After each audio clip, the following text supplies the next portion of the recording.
بسم اللہ الرحمن الرحیم۔ السلام علیکم ناظرین، میں ہوں شہری عارف حمید بھٹی، پاکستان کی مختلف اور اہم ترین خبروں کے ساتھ۔ ناظرین،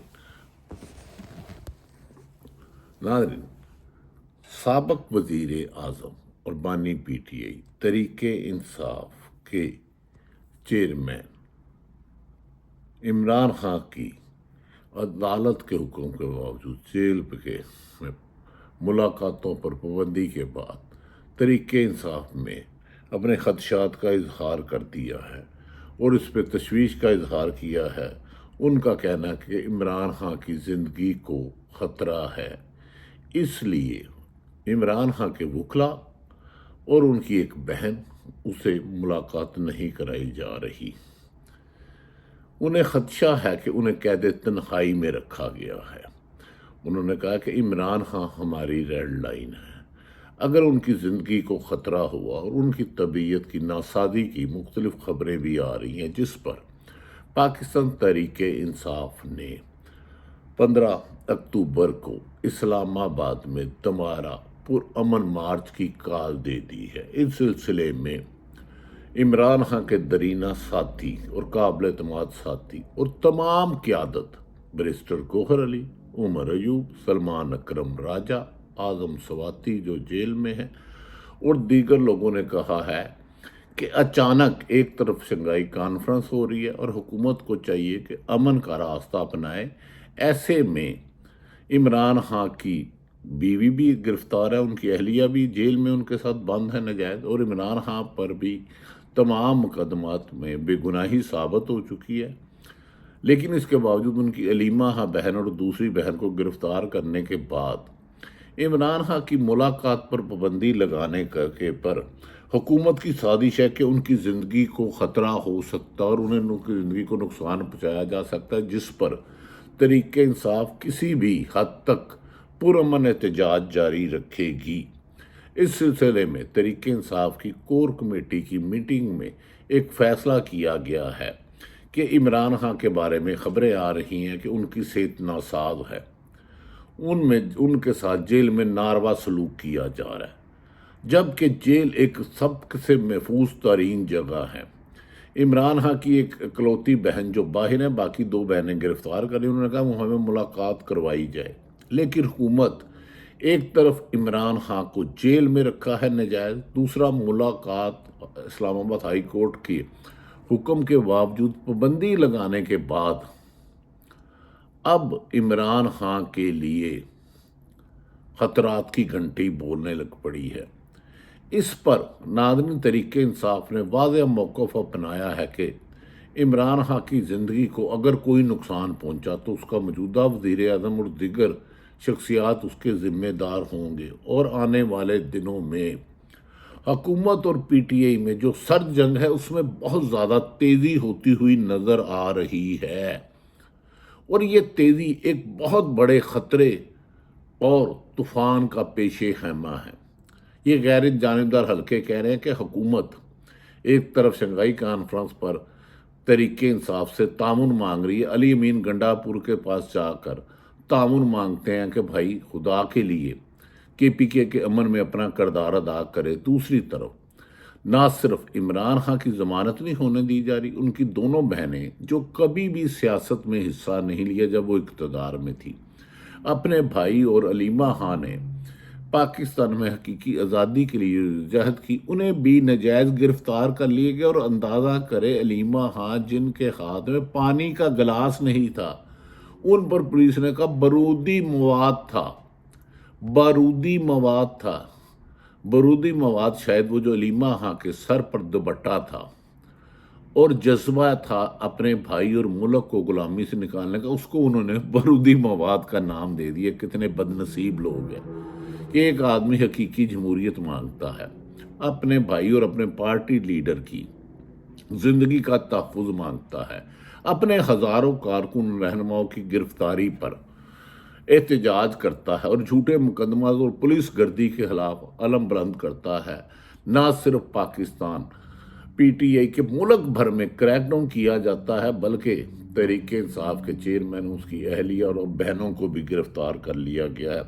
جس پر ناظرین پی ٹی آئی نے کہا حکومت کی بڑھتی ہوئی انتقامی کارروائیاں جو اب ظلم کی حد بھی کراس کر گئی ہیں، ہم اسے برداشت نہیں کریں گے اور اس سے ملک بھر میں چوک کر دیں گے پرامن احتجاج کے ذریعے، چاہے اب ہماری جانیں بھی جاتی ہیں جائیں، لیکن عمران خان کی زندگی پر کوئی سودے بازی نہیں ہوگی۔ ناظرین، سلمان اکرم راجہ، عمر ایوب اور دیگر قائدین، بیرسٹر گوہر علی جو بانی اس وقت پی ٹی آئی چیئرمین ہیں، انہوں نے کہا ہے 15 تاریخ کو پاکستان کے کونے سے، چاروں صوبوں کے شہر سے، شہروں کے قصبوں سے عوام پہنچے اور اسلام آباد اور پنڈی کے لوگ پی ٹی آئی پر ہونے والے مظالم اور متوقع مظالم پر تحریک انصاف کے لوگوں کی مدد کریں، پانی اور نمک ساتھ لایا جائے، اور اس وقت تک اگر عمران خان کی زندگی کو خطرہ ہوا تو پھر یہ ڈی چوک میں احتجاج کی بجائے اڈیالہ جیل کے باہر عمران خان کی رہائی تک، جب تک قانونی تقاضوں کے مطابق انہیں ضمانت میں رکاوٹیں تشدد سے، بلیک میلنگ سے ختم نہیں کی جا سکتی، یہ جاری رہے گی۔ مراد سعید نے عوام کے نام ایک اپیل کی ہے کہ انہوں نے اپنے بانی پی ٹی آئی کے حکم پر روپوش ہے، کیونکہ ان کی زندگی کو خطرہ ہے کہ انہیں بھی مراد سعید کو خدا نخواستہ مارا جا سکتا ہے۔ انہوں نے کہا کہ میری اطلاعات ہے کہ بانی پی ٹی آئی کے ساتھ اڈیالہ جیل میں ناروا سلوک ہے اور ان کی طبیعت بھی سخت ناساز ہے، اور انہوں نے بار بار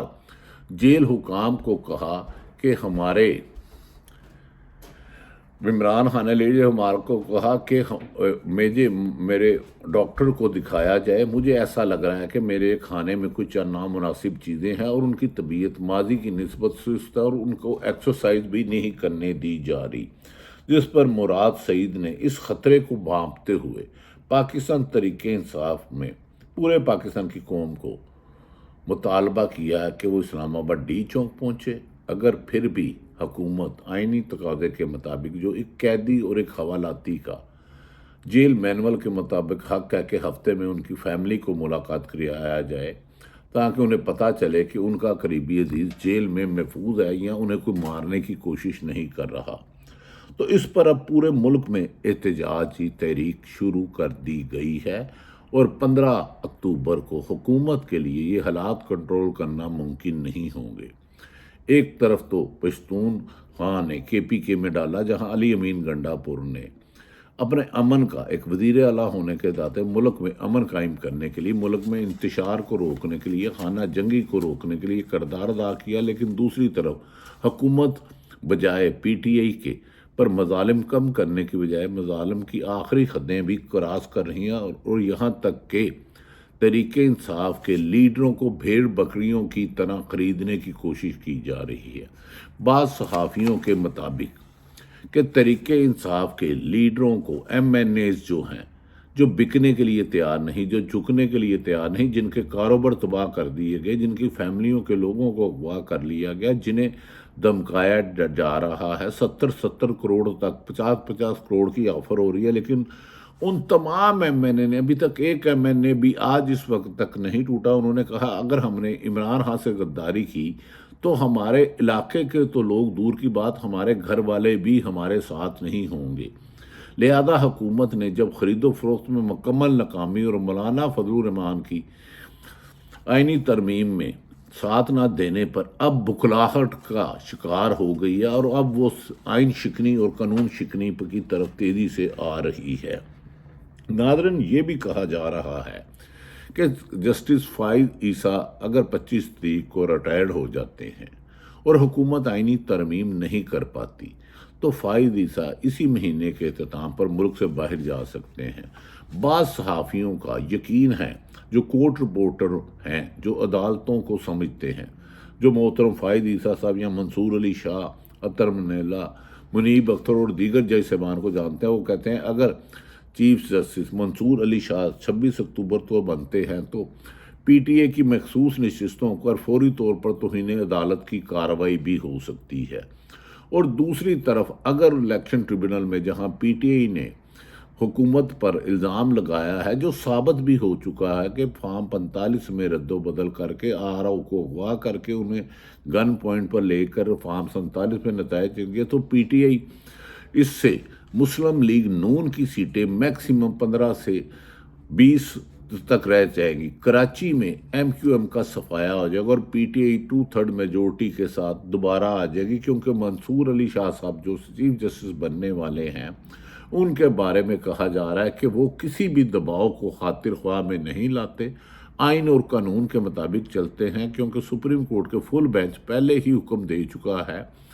مخصوص نشستوں پر تحریک انصاف کے ہی حق ہے، کیونکہ تحریک انصاف ایک سیاسی جماعت تھی، لیکن الیکشن کمیشن اور حکومت کی ساز باز کے باوجود سپریم کورٹ کے واضح فیصلہ اکثریتی فیصلے کے باوجود تحریک انصاف کو وہ سیٹیں الاٹ نہیں کی جا رہی، بلکہ الٹا منڈی لگا کر ان کے بندوں کو خریدا جا رہا ہے۔ اگر منصور علی شاہ صاحب چیف جسٹس بنتے ہیں اور چاروں صوبوں کے ہائی کورٹس میں حاضر سروس ہائی کورٹ کے جج صاحبان ٹریبونل سنتے ہیں، تو پھر پیپلز پارٹی اور نون لیگ اور ایم کیو ایم کی ملا کے 70 سے 80 سیٹیں کم ہو کر زیادہ اکثریت دوسری طرف پی ٹی آئی کو مل سکتی ہیں، تاہم فیصلہ حتمی عدالت کرے گی۔ دوسری طرف ناظرین یہ بھی کہا جا رہا ہے کہ مسلم لیگ نون کی 8 سے 9 کے قریب ایم این اے نے نواز شریف کو پیغام دیا ہے کہ وہ جو غیر آئینی ترمیم کرنے جا رہے ہیں، جہاں عدالت کو کنٹرول کرنے کی کوشش کی جا رہی ہے، آرٹیکل 63 میں تبدیلی کی جا رہی ہے، اور جس کو چاہے پولیس اغوا کر لے اس کے حق میں ہم نے ووٹ نہیں دینا، اور اس سلسلے میں پی ٹی آئی سے رابطے کیے جا رہے ہیں، کیونکہ وہ سمجھتے ہیں کہ یہ قانون سازی ملک میں جمہوریت میں خاتمے کی وجہ اور ڈکٹیٹرشپ کے آغاز ہوگا۔ کل کو اگر یہ حکومت کے ایم این اے بھی اپوزیشن میں جاتے ہیں تو یہی مقدمات ان پر بنیں گے، انہیں اغوا کر لیا جائے گا اور کوئی عدالتیں ان کی سنوائی نہیں ہوگی، کیونکہ نیا قانون لایا جا رہا ہے ان ترامیم میں کہ کسی کو بھی چاہے غدار کہہ کر، غیر محب وطن کہہ کر، یا اس کے ملک سے محبت کو شبہ کر کے اسے لاپتہ کیا جا سکتا ہے، اور عدالتیں رجوع نہیں کریں گی۔ پولیس گردی، ایف آئی اے گردی، نیب گردی اور اینٹی کرپشن گردی کی وجہ سے پہلے ہی پاکستان دنیا کے ظالم ترین حکمرانوں میں موجودہ حکمران شامل ہو چکے ہیں، اور الیکشن کی دھاندلی پر انٹرنیشنل میڈیا اس کی نشاندہی بھی کر چل رہا ہے۔ دوسری طرف اگلے مہینے امریکہ میں ٹرمپ کا الیکشن ہے، کہا جا رہا ہے اس سے پہلے حکومت آئینی ترمیم کرنا چاہتی ہے، لیکن اب دیکھتے ہیں کہ 15 تاریخ کو حکومت عمران سے پہلے حکومت عمران خان کے وکلاء اور ان کی ہمشیرہ سے ان کی ملاقات کراتے ہیں، یا